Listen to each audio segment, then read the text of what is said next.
Recipe আমসত্ত্ব। তো চলুন, এই যে এখানে আমি নিয়ে নিয়েছি 3টে বড় সাইজের আমগুলো। এবার এগুলোকে আমি খোসা ছাড়িয়ে নেব।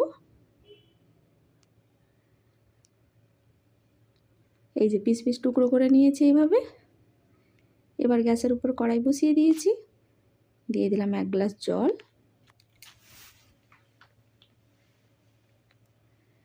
এবার টুকরো করে রাখা পিসগুলো দিয়ে দিলাম।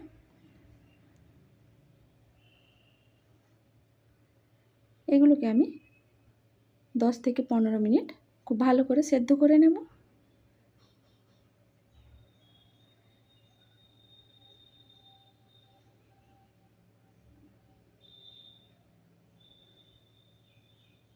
তো মোটামুটি এটা আমার পুরোপুরি সেদ্ধ হয়নি,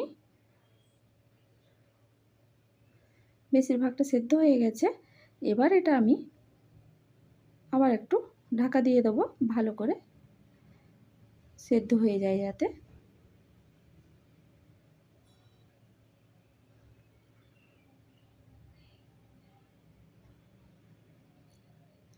এবার ঢাকা খুলে দিলাম।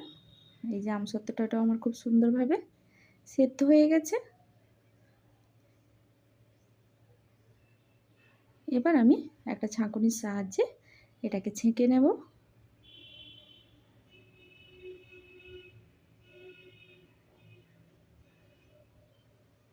তো এই যে এটাকে ছেঁকে নিয়েছি।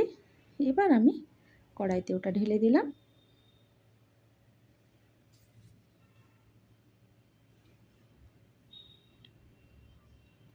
তো এটাকে স্বাদ মতো চিনি দিলাম, 1 চামচ বিট নুন দিলাম, সাদা নুন দিলাম। এখানে মৌরি আর জিরে ভাজা গুঁড়োটা দিলাম, আর দিয়েছি লঙ্কার গুঁড়ো। এবার ভালো করে এটাকে নাড়াচাড়া করতে থাকবো।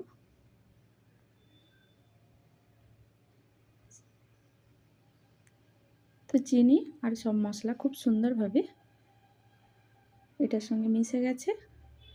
একটু আমি এটা ঘন করে নেব।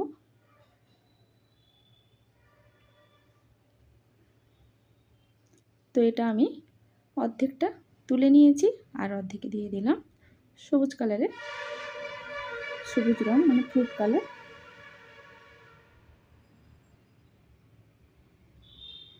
এবার আমি একটা থালাতে তেল ব্রাশ করে নেব।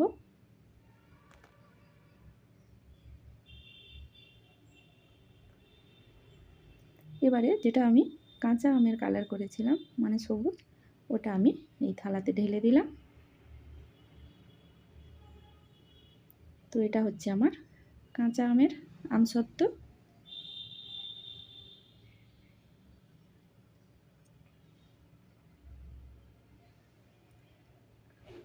এবার পাকা আমের আমসত্ত্ব বানালাম। ইয়েলো কালারের ফুড কালার দিয়ে দিয়েছি। তো এবার এটাও আমার হয়ে গেছে, আর একটা থালাতে তেল ব্রাশ করে নিয়েছি। এবার এটা দিয়ে দেবো পাকা আমের আমসত্ত্ব।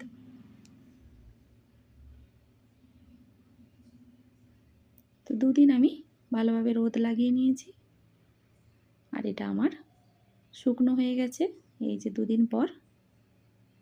এবার আমি হাত দিয়ে তুলে নেব।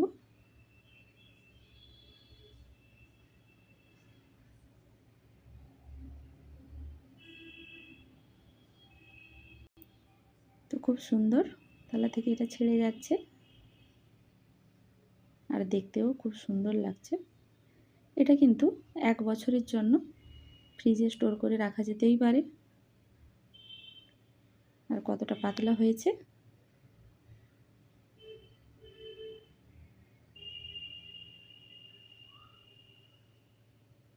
তো এইভাবে তৈরি হয়ে গেল আমার কাঁচা পাকা আমসত্ত্ব। এটাকে আমি বেশ রোলের মতন করে নিলাম।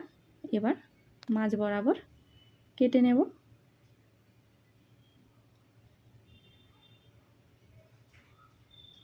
তো বাকি যা ছিল সবই তুলে নিয়েছি।